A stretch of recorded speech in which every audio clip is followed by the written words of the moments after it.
മാത്രമല്ല വളരെ നീതിക്ക് വേണ്ടിയുള്ള ഒരു വലിയ സമരമാണ് ഇവിടെ നടത്തുന്നത്.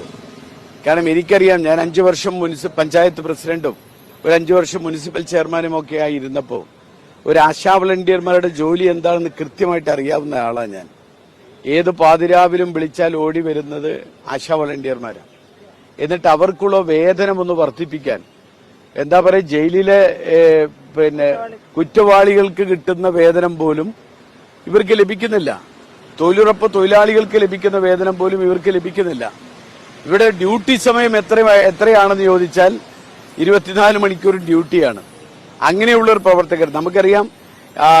പ്രത്യേകിച്ചും നമ്മുടെ കോവിഡ് കാലഘട്ടത്തിലൊക്കെ അവർ നടത്തിയ പ്രവർത്തനത്തെ വാക്കുകൊണ്ട് മാത്രം അഭിനന്ദിക്കുകയും ആശംസിക്കുകയും പ്രകീർത്തിക്കുകയും ചെയ്തുകൊണ്ട് കാര്യമില്ല. അവർക്ക് ജീവിക്കാൻ വേണ്ടിയുള്ള ഒരു സമരം, അതിനുവേണ്ടിയുള്ള ഒരു വേതനം, അതിനുവേണ്ടി അവർ സമരം നടത്തുന്നത്, അതെങ്കിലും ചെയ്തു കൊടുക്കണ്ടേ? ഇത്ര വർഷം സർക്കാരിന് വേണ്ടി അതല്ലെങ്കിൽ ജനങ്ങൾക്ക് വേണ്ടി സേവനം നടത്തിയ ഒരു തൊഴിലാളി പിരിഞ്ഞു പോകുമ്പോൾ ഒരു 5 ലക്ഷം രൂപയെങ്കിലും ലഭിക്കണമെന്ന് പറഞ്ഞാൽ അതൊരു വലിയ മാരകമായ തെറ്റാണോ എന്നതാണ്. എന്നിട്ട് അതിനെയൊക്കെ ആ സമരത്തെ അത് തീർക്കാൻ വേണ്ടി അനുഭാവപൂർണമായ പരിഗണന കൊടുക്കുക എന്നതിനപ്പുറത്ത് അവരെ അവഹേളിക്കാനും ഒറ്റപ്പെടുത്താനും ഒക്കെയുള്ള ബോധപൂർവമായ ശ്രമമാണ് സർക്കാർ നടത്തിക്കൊണ്ടിരിക്കുന്നത്. കാരണം ഞാനൊക്കെ ജയിച്ചു വന്നതിൽ എനിക്കൊക്കെ ലഭിച്ച വോട്ടിൽ ഈ ആശാ വളണ്ടിയർമാരുടെ സമരത്തിന്റെ പിന്തുണ കൂടി അതിലുണ്ട്. അതുകൊണ്ടും കൂടിയാണ് ഞാനിന്ന് ഇവിടെ ഓടി വന്നത്.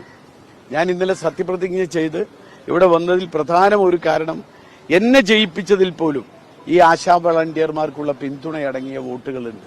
അതുകൊണ്ടാണ് എനിക്കിവിടെ വരേണ്ടി വന്നത്.